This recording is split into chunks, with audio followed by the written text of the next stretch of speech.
రైతు భరోసా కింద ప్రతి సంవత్సరం 20,000 ఇస్తాం అని ప్రతి ఊరు తిరిగి జగన్మోహన్ రెడ్డి గారి ప్రభుత్వం మీద దుష్ప్రచారం చేసుకుంటూ ప్రతి ఊరు కూడా తిరిగి దుష్ప్రచారం చేసిన పరిస్థితులు ఆ కూటమి నాయకులు ద్వారా చూసాం. కానీ ఈరోజు అసలు రైతు గురించి పట్టించుకునే పరిస్థితి లేదు. ఈరోజు నిజంగా రైతు రోడ్డు మీద కూర్చుని కన్నీటి పర్యంతం అవుతా ఉన్నారు. కుటుంబాలు రోడ్డు మీద కూర్చుని కన్నీటి పర్యంతం అవుతా ఉన్నారు. వాళ్ళు ప్రభుత్వం నుంచి వాళ్ళకి సాయం చేయకపోగా ప్రభుత్వం నుంచి ఇంకా బ్లాక్మెయిల్ చేస్తూ మధ్యలో దళారులను ప్రోత్సహిస్తూ ఈరోజు ధాన్యం పండించిన రైతుల పరిస్థితి అగమ్య గోచరంగా ఉందని చెప్పి మీ ద్వారా తెలియజేస్తా ఉన్నాం. నిజంగా ఈ మధ్య తుఫాన్ వచ్చింది. తుఫాన్ వచ్చినప్పుడు ప్రభుత్వం యొక్క బాధ్యత ఏంటంటే వాళ్ళు ఎంత నష్టపోయారు, వాళ్ళు నష్టపోయిన దానికి పరిహారం ఇవ్వాలి, శాస్త్రీయంగా ఎన్యూమరైజేషన్ చేయాలి, వాళ్ళకి ప్రభుత్వం నుంచి ఎంత సాయం చేయగలుగుతామో ఒక భరోసా ఇవ్వాలి, రైతుని దగ్గరకు చేర్చుకోవాలి.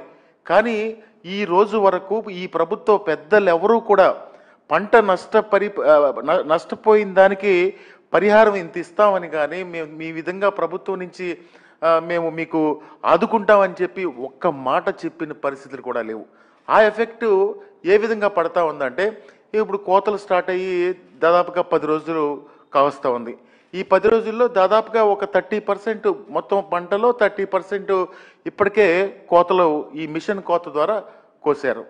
అంటే ఇప్పుడు ఈ పరిస్థితి చూస్తే మీరు ఎన్యూమరైజేషన్ చేసిన దానికి ఇప్పుడు పంట దిగుబడికి ఎక్కడ కూడా పొంతన లేకుండా కనపడతా ఉంది. అంటే ఇదివరకు 40 బస్తాలు పండే ఎకరం 40 బస్తాలు పండే పొలం ఈరోజు 25 బస్తాలకు పడిపోయిందంటే ఆ తుఫాను రైతుని ఎంత బాధించిందో ఒకసారి మనందరం కూడా ఆలోచన చేయాలి. ఈ ప్రభుత్వం కూడా ఆలోచన చేయాలి. అంటే దాదాపుగా 15 బస్తాలు ఒక ఎకరానికి తేడా వచ్చిందంటే ఇంకా రైతు ఎందుకు పనికొస్తాడో ఒక్కసారి ఈ ప్రభుత్వం ఆలోచన చేయాల్సిందిగా మనం చేస్తూ ఉన్నాం. అంటే చంద్రబాబు నాయుడు గారికి ఎప్పుడు కూడా వ్యవసాయం అంటే ఆయనకి ఇష్టం ఉండదు. ఎన్నికల ముందు చెప్పేది ఒక మాట, ఎన్నికలు అయిపోయిన తర్వాత వ్యవసాయం దండగా, ధాన్యం పండించుకోకూడదు, ఆయన ఏదో సింగపూరో బ్యాంకాకో లేకపోతే ఏదో చెప్తారు.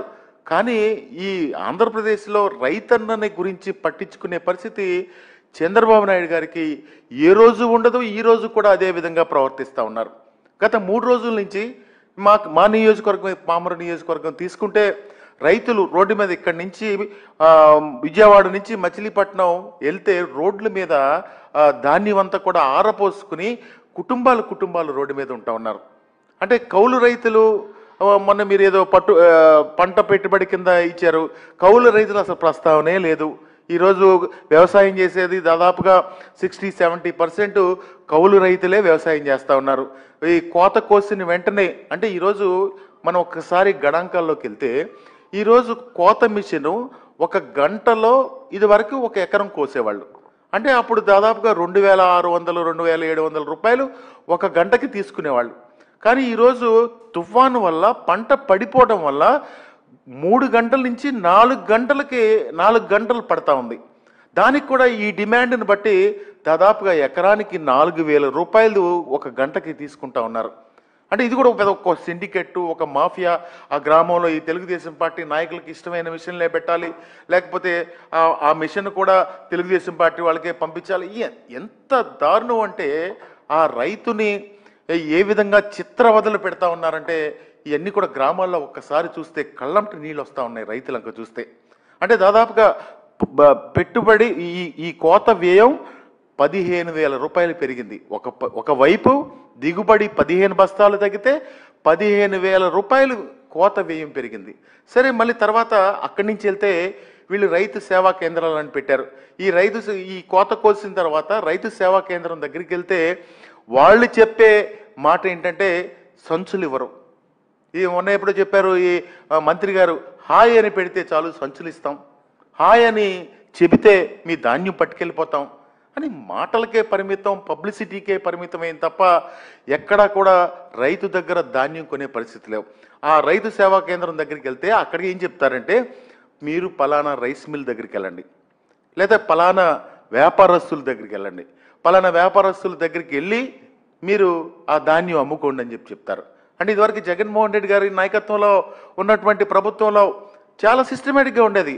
రైతు భరోసా కేంద్రానికి వెళ్తే ఒక ట్రిప్ షీటు కట్ చేసి ఆ ట్రిప్ షీటు ర్యాండమ్గా ఏదో ఒక రైస్ మిల్ కొనాల్సిందే. ఆ రైస్ మిల్లో ఆ రైతుకి అప్పుడు సపోర్టు ప్రైస్ అంతా కూడా వచ్చేది. కానీ ఈరోజు దళారుల దగ్గరికి వెళ్తే వాళ్ళు ఏం మాట్లాడతారు, మీకు 1400 రూపాయలు ఇస్తాం, మొన్నేమో 1500 ఇస్తానన్నారు. అంటే మనకి సపోర్టు ప్రైసు 1790 రూపాయలు ఉంటే ఈరోజు 1400 రూపాయలు ఇస్తామని చెప్తున్నారు. అంటే రైతు ఎంత నష్టపోయి, ఎన్ని దశల్లో రైతు నష్టపోయాడో ఒక్కసారి ఆలోచించేయవలసిందిగా మనం చేస్తా ఉన్నాం. రైతు పంట దిగుబడిలో నష్టపోయాడు, ఇప్పుడు కోత వ్యయంలో నష్టపోయాడు. అదేవిధంగా ఇప్పుడు సపోర్టివ్ ప్రైస్ రాక నష్టపోతా ఉన్నాడు. అంటే రోడ్డు మీద ఆరబెట్టుకుని ఎప్పుడు ఎవరు కొంటారా అని ఎదురు చూస్తూ ఉన్నాడు.